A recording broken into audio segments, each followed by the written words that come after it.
Hari ini saya ingin bersama-sama dengan anggota seluruh daerah Tamperuli untuk memberi satu cara ataupun contoh untuk belajar doa-doa dalam Alkitab. Oke, baik. Mari kita lihat di paparan ini Matius 6. Hari ini kita belajar Matius 6. Kita lihat di sini dalam ayat yang kelima, Matius 6, ada cara yang ditunjukkan dalam Alkitab, jangan berdoa seperti orang munafik. Nah, kalau orang munafik, mereka mau kasih tayang-tayang. Kononnya mereka ini alim, bertele-tele, berulang-ulang, itu juga doa. Dan kadang-kadang ada doa pula yang diulang-ulang di situ juga. Nah, Alkitab tidak menyuruh kita berdoa sedemikian. Malah di sini prinsip ayat yang ke-6 dia tunjukkan kepada kita berdoa secara sunyi ataupun ada privasi, ini untuk individu, ataupun tidak ada yang mengganggu. Sebab Tuhan melihat hati kita yang sangat dedikasi, sangat jujur, di mana kita boleh berdoa. Oke, baik. Mari kita teruskan ayat yang ke-9. Nah, kita lihat di sana, karena itu berdoalah demikian. Kita lihat di sana berdoalah demikian.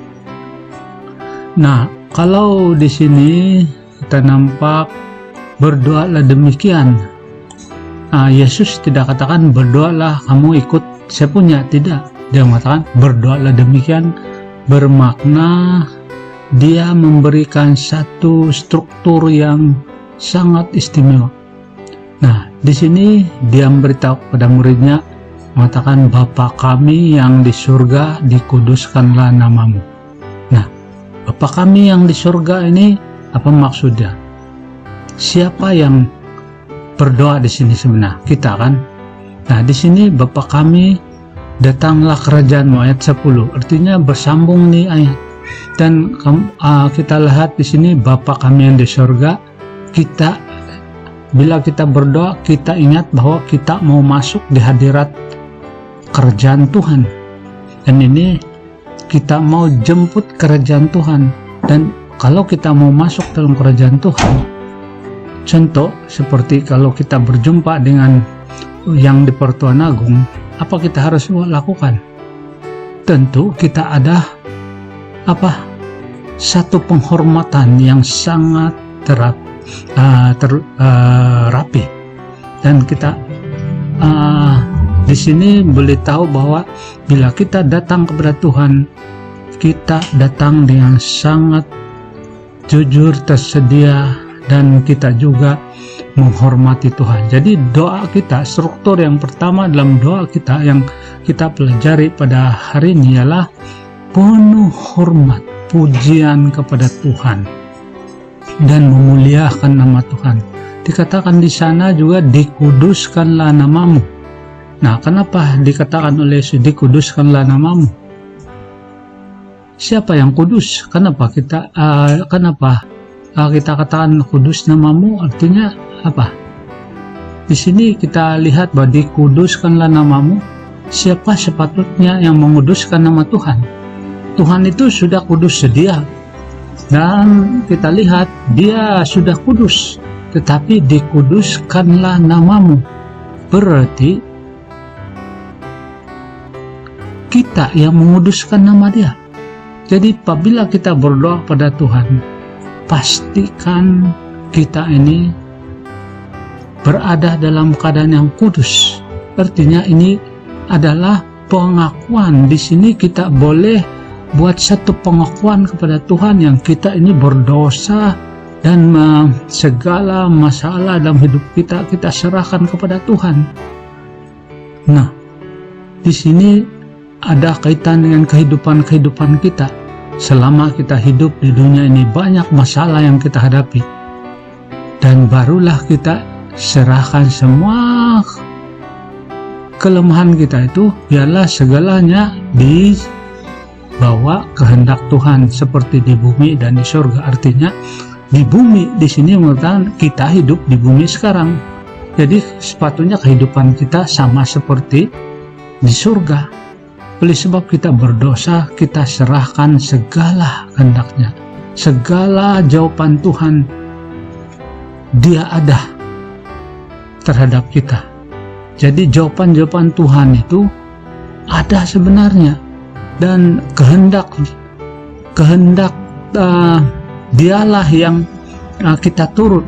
Kita tidak boleh berdoa ataupun tidak sesuai, ataupun saya katakan di sini yang paling baik ialah segala kemauan kita itu biarlah kehendak Tuhan, dan kehendak Tuhan itu mempunyai satu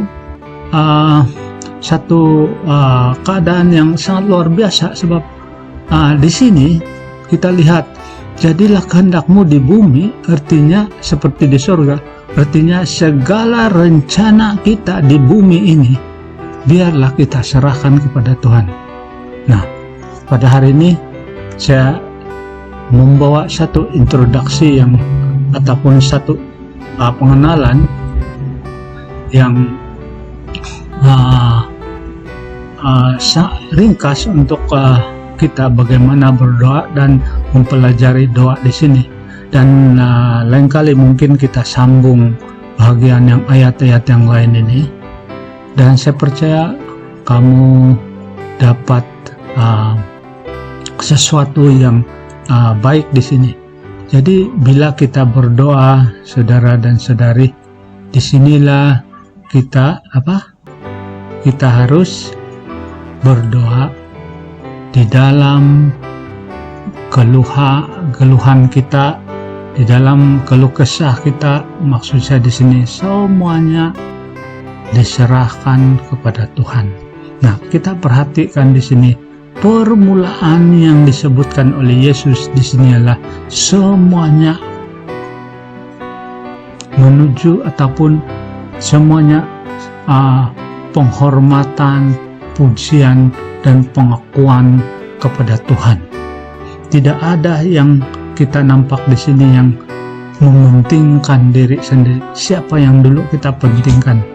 Yaitu siapa? Yesus, dan ataupun maksud saya Tuhan Bapa kita. Nah, saya tidak sebut semua, tapi kalau kita lihat yang ujung sekali, nanti kita sebut di sana. Ada kaitan dengan permintaan kita di sini.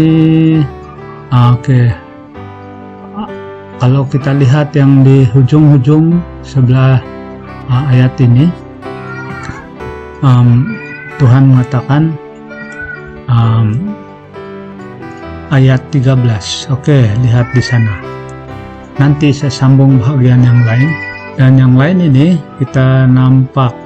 Dan karena engkaulah yang punya kerajaan surga. Di sini kemuliaan sampai selama-lamanya. Ayat 13 di sini. Nah, kita nampak kenapa di sana selalunya kita berdoa dalam nama Yesus. Amin. Tapi di sini ada di kubu kurungan di sini, karena engkaulah yang punya kerajaan dan kuasa dan kemuliaan sampai selama-lamanya. Nah, kamu lihat di sana. Kenapa Yesus tidak sebut dalam nama Yesus dan kamu berdoa seperti ini? Senang saja kita lihat nih, pada zaman itu siapa yang berada di depan murid-murid? Yesus sendiri.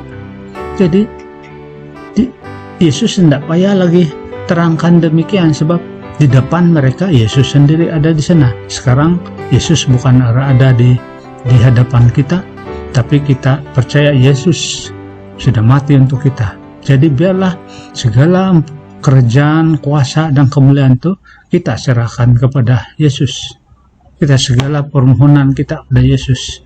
Dan disitulah kita selalu berkata dalam nama Yesus. Amin. Artinya amin itu bermakna setuju dengan apa yang kita serahkan kepada Tuhan, di mana segalanya jadi kehendak Tuhan.